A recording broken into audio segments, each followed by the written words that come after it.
Good morning student, welcome to my YouTube channel. बच्चों, MA sociology में जो हमारा विमेंस एंड सोसाइटी वाला पेपर है उसमें एक इम्पॉर्टेंट क्वेश्चन आपके एग्जाम में आता है कि 19वीं और 20वीं शताब्दी के प्रमुख महिला आंदोलन यानी वो वुमेन्स मूवमेंट जो 19 और 20th सेंचुरी में हुए थे।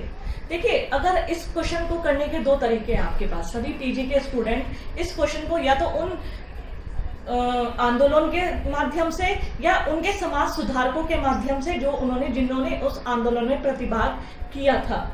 जैसे अगर हम आंदोलन की बात करें, सती प्रथा, बाल विवाह विरोधी आंदोलन, विधवा पुनर्विवाह संबंधी आंदोलन, पर्दा प्रथा संबंधी आंदोलन, दहेज, बहुत सारे, या तो इसके माध्यम से कर सकते हैं। लेकिन बच्चों, मैंने इनके जो समर्थक थे, जो इन्होंने विभिन्न महिला आंदोलन में अपना योगदान दिया, उनके माध्यम से इस क्वेश्चन को समझा रही हूँ। देखिए, फर्स्ट मैंने बता रही हूँ राजा राम मोहन राय। सभी जानते हैं राजा राम मोहन राय 1828 में आपने ब्रह्म समाज की स्थापना की थी। ब्रह्म समाज के माध्यम से सबसे पहले राजा राम मोहन राय ने सती प्रथा का विरोध किया था। सती प्रथा प्राचीन के आज से चली आ रही एक ऐसी प्रथा थी जिसमें एक पत्नी को अपने पति की चिता के साथ जिंदा जला दिया जाता था। और इस प्रथा का ब्रह्म समाज के माध्यम से राजा राम मोहन राय जी ने विरोध किया था। साथ ही साथ बाल विवाह, बच्चों की बहुत कम उम्र में शादी। अगर हम इन सभी आंदोलनों की बात करें, वैदिक काल में महिलाओं की परिस्थिति बहुत अच्छी थी। उन्नत परिस्थिति के बाद मध्यकाल में जो हमारे विदेशी देशों से हुए आक्रमण, मुस्लिम आक्रमण के फलस्वरूप महिलाओं की स्थिति गिरती गई। औपनिवेशिक काल में महिलाओं की उन कंडीशन को सुधारने के बहुत सारे प्रयत्न हुए। वो बहुत सारी कुरीतियां, जिन्हें हम कहेंगे कुप्रथाएं कहेंगे, उनको सुधार के लिए बहुत सारे समर्थक आगे आए। इसी में जब हमारे राजा राम मोहन राय ने सती प्रथा के बाद बाल विवाह के लिए भी समर्थन दिया। नेक्स्ट हमारे इसमें है ईश्वरचंद विद्यासागर। ईश्वरचंद विद्यासागर ने राजा राम मोहन राय से प्रभावित थे।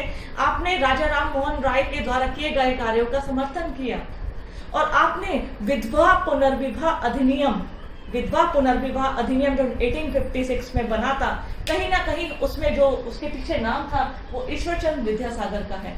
आपने विधवा पुनर्विवाह के लिए बहुत सारे कार्य किए। कम उम्र में विवाह हो जाता था, बहुत ही कम उम्र में लड़कियां विधवा हो जाती थी।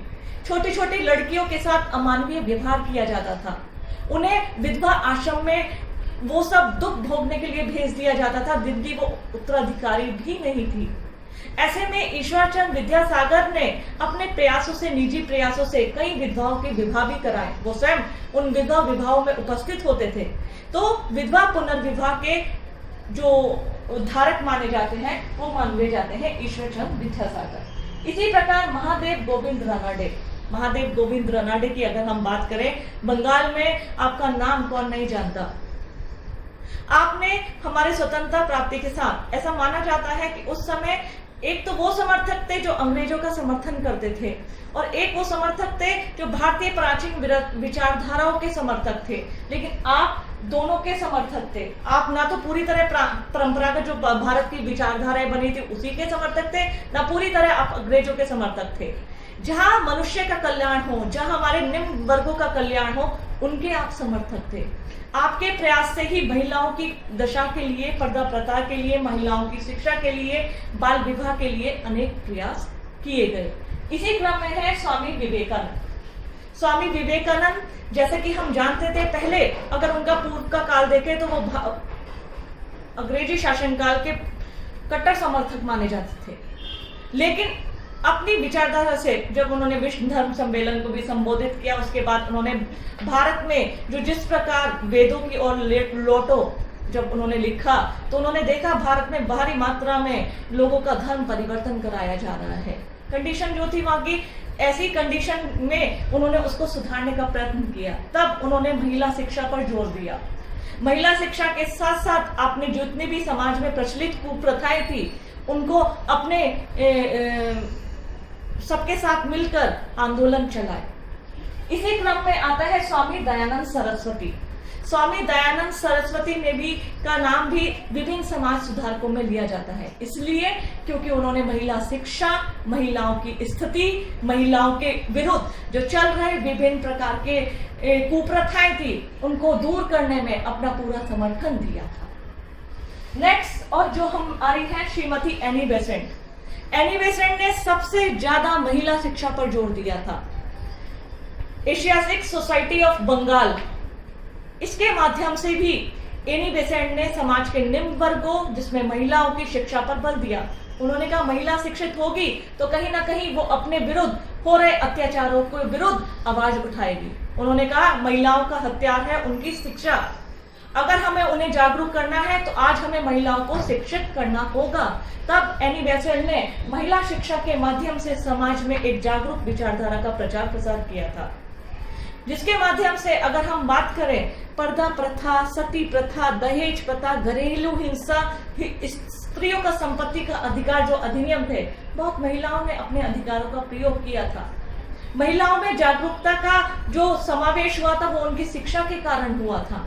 तो ये हमारे बहुत सारे 19वीं और 20वीं शताब्दी के प्रमुख विचारक थे, प्रमुख समाज सुधारक थे, जिन्होंने महिला आंदोलन में प्रतिभाग किया था। और वो आंदोलन की अगर हम बात करें तो मैं बार बार रिपीट कर रही हूँ, जैसे सती प्रथा, दहेज प्रथा, बाल विवाह, विधवा पुनर्विवाह, संपत्ति के लिए अधिकार, स्त्रियों कन्याओं का अनैतिक व्यापार निरोधक अधिनियम जो 1956 में बना था, महिलाओं को विभिन्न प्रकार के तलाक का अधिकार जो कि हमारे 1955 में हिंदू विवाह अधिनियम में दिया गया, महिलाओं को विशेष अधिकार दिए गए, चाहे वो अंतर धार्मिक विवाह है, अंतर जातीय विवाह है, वो 1954 के विशेष विवाह अधिनियम के द्वारा दिए गए। तो ये सब वो महिलाओं के लिए संरक्षण के वो संवैधानिक अधिकार थे जो महिला 19वीं और 20वीं शताब्दी में महिलाओं के आंदोलन के खिलाफ एक उनका शस्त्र थे। बच्चों ऐसे ही आपके बहुत सारे टॉपिक्स हैं, बहुत मतलब इतने कठिन नहीं है, आप इनको अच्छे से समझ सकते हैं। मेरी बाकी की वीडियो में मेरी कोशिश जारी रहेगी। Have a nice day.